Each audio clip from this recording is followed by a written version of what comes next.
বাংলাদেশের যে জুলাই আগস্টে যে বিপ্লব হয়েছিল, 5 আগস্টে আমরা শেখ হাসিনাকে বিদায় দিতে পারছি এবং এখানে নতুন করে একটা সরকার গঠিত হয়েছে। ওই সরকারে আমার অংশগ্রহণের সুযোগ হয়েছে, কিন্তু সব ছিল এই অভ্যুত্থান পরবর্তী সময়ে সংস্কার, বিচার এবং নির্বাচনের কাজ এগিয়ে নিয়ে যাওয়া। এবং ওই ক্ষেত্রে আমাদের অধিকাংশ সময় চলে গেছে এবং আমরা যেই কমিটমেন্ট নিয়ে এসেছিলাম যে আমরা বিচারের কাজ শুরু করব, আমরা বিচারের কাজ শুরু করতে পারছি। আপনারা জানেন আগামী সপ্তাহে শেখ হাসিনার ফ্যাসিস্ট এবং খনি শেখ হাসিনার বিচার হবে, আমরা একটা রায় পাবো। এটা আমাদের শহীদ যারা হয়েছেন তাদের পরিবারকে অবশ্যই তাদের একটা একটা ব্যথার উপশম হবে, তারা যেই কষ্টের ভিতর দিয়ে যাচ্ছেন।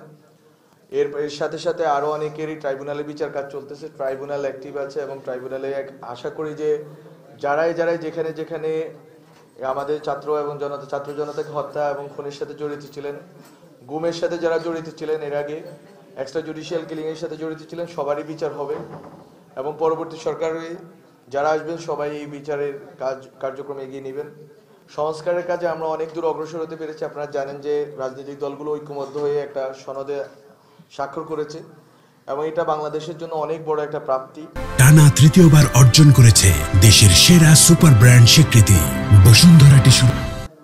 যে রাজনৈতিক দলগুলো বসে, সব রাজনৈতিক দল মতভিন্নতা সত্ত্বেও একটা ডকুমেন্টে আসতে পারে, একটা দলিলে সবাই মিলে সর্বসম্মত হয়েছে এবং এর ভিতর দিয়ে আসলে বাংলাদেশ একটা নতুন পর্বে রওনা হইলো। আমরা যেটা পলিটিক্যালি করতে পারলাম 5 আগস্টে, যে শেখ হাসিনাকে উৎখাত করে এবং নতুন সরকার নিয়ে আসা, এখন যেটা হচ্ছে জুলাই সনদ এবং এই সংস্কার কার্যক্রমগুলোর ভিত্তিতে মাধ্যমে এবং পরবর্তী যে নির্বাচিত সরকার আসবেন তারা যদি কাজগুলো করতে পারেন, তাহলে যেটা হবে যে আসলে যে নতুন বাংলাদেশ আমরা চেয়েছিলাম সেরকম একটা বাংলাদেশ হবে, যেখানে আসলে সবার ক্ষমতার ভারসাম্য থাকবে এবং বিচার আইনের শাসন থাকবে, সুবিচার থাকবে, গুম খুন আর ফেরত আসবে না।